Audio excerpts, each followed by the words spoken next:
Definitely the W, especially if Sophie Cunningham is going to continue to fight people for messing with Caitlin Clark, because it feels like Caitlin Clark is going to get treated in a certain way in this league for a long time. She's not a rookie anymore. Okay? She's already proved herself. She's won. And then there were some, ladies last night that were trying to go a little physical. Marina Mabrey must have thought she could throw a cheap shot at Caitlin Clark and just walk off into the sunset like it was business as usual. But what she didn't account for was Sophie Cunningham, Indiana's very own human alarm system with zero tolerance for nonsense, clocking every move from across the court.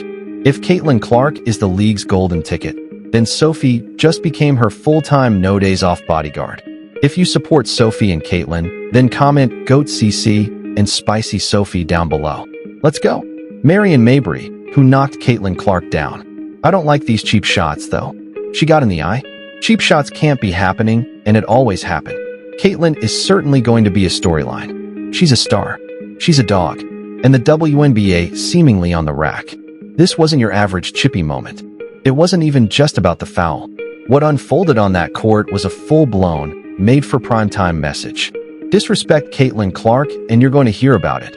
Not from the league, not from the refs, but from Sophie Cunningham and surround sound. And Caitlin, she didn't flinch.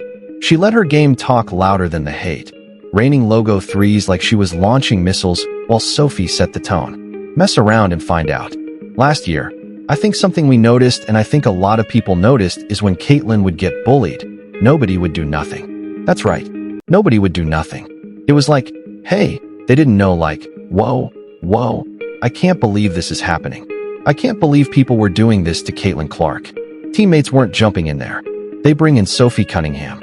I had no idea Sophie Cunningham was a black belt at the age of 6. Yeah, boom. Wow. JC Sheldon, that's cute. You want to poke her in the eye, then push her into a boom. May you breathe in. Go ahead. I'll take a take foul, and you'll eat the deck a little bit here. I love it. Let's rewind to the beginning of this circus act. JC Sheldon. Yes, the same player who already racked up a questionable highlight reel, decided to add an eye gouge to her resume. She went for Caitlin Clark's face like she was trying to check her cornea for rebounds. There was nothing subtle, nothing basketball about it. It was a straight-up jab, intentional, and everyone with functioning vision saw it for what it was. Caitlin Clark was just assaulted bad. This is the worst one ever, bro. She was literally poked in the eye, then pushed to the ground by Marina Mabrey. But things escalated even more when Marina Mabrey entered the scene. As Caitlin was still reeling from the facial poke, Mabrey came in hot and flattened her with a hit that belonged in a hockey arena, not a basketball court. Marina Mabrey basically just did what Kennedy Carter did on a whole another level. And guess what? The fan cam caught every frame. It was a full-body shot, a shove, and Caitlin went down like she'd just been blindsided in an NFL playoff game. This wasn't just physical play. This was targeted aggression. The Fever and the Connecticut Sun got into it a little bit last night. Obviously, it all started with an eye gouge into a knockdown from JC Sheldon. Caitlin is up there with the MVP, probably with big feet out of Minnesota. I don't like these cheap shots, though. She got gouged in the eye. Yeah, big time. Gouged in the eye. Marina Mabrey who knocks her down. Mabrey just goes and shoves her onto the ground. Marina Mabrey. This is ridiculous. And then came Pat McAfee. Never one to sugarcoat. On his show, he broke it down frame by frame and let the takes fly. That ain't basketball, he said, almost laughing in disbelief. That's a straight-up assault on the league's #1 draw. Boom. Right in the eyes. She's going to need protective goggles just to make it through the season. The rest of his panel equally fired up. They weren't even debating. It was unanimous. This wasn't competition. This was personal. I don't like the blindside cheap shot.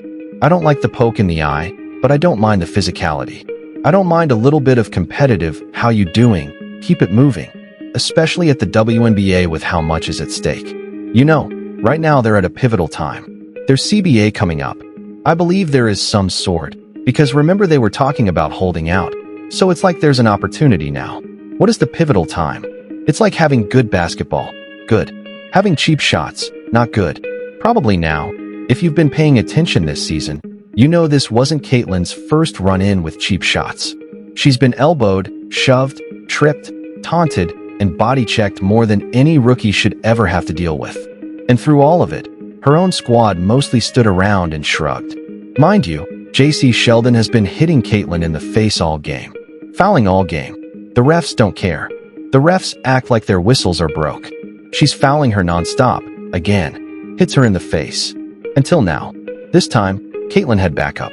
She had Sophie. And Sophie? Oh, she didn't just show up to hoop. She came with a vengeance.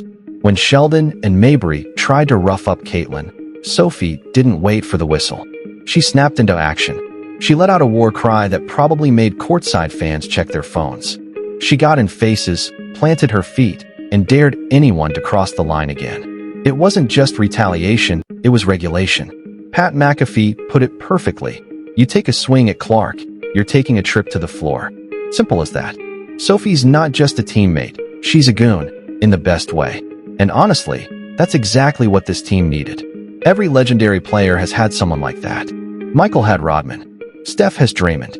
Now Caitlin has Sophie. Sophie Cunningham coming in there, too. She was barking the whole time, too, underneath the hoop. I thought when she was grabbing the head, is that who she is? She's like an enforcer. Yeah, it feels like she was potentially brought in like a James Johnson-type role for Tyrese Halliburton. And it's like, thank God. I think this is a good play, not a bad play. You always need some goons on your team for sure, especially when you have a star like that. When you have the golden goose, just like MJ was, you had his teammates who kind of protected him at times when the dirtbag Detroit Pistons had those MJ rules. So, this is what Grace is going to go through. Candace Parker kind of went through this when she came in the league. But yeah, Caitlin Clark's going to continue to deal with it, and you know she's a dog. Sophie's presence changed the entire energy on the court. Her refusal to back down lit a fire that spread like wildfire. You could see it in the Fever's bench. They weren't just reacting anymore. They were ready. They believed. And Caitlin, she stood taller, smiled harder, and buried that signature deep three with zero hesitation right in Sheldon's face. Then she turned to the Suns bench and talked that talk. And dropped it with no hesitation. Last night, double team. Step back sideways. How you doing? Keep it moving. Then how about her to the bench afterwards with a yeah? You like that? Yeah,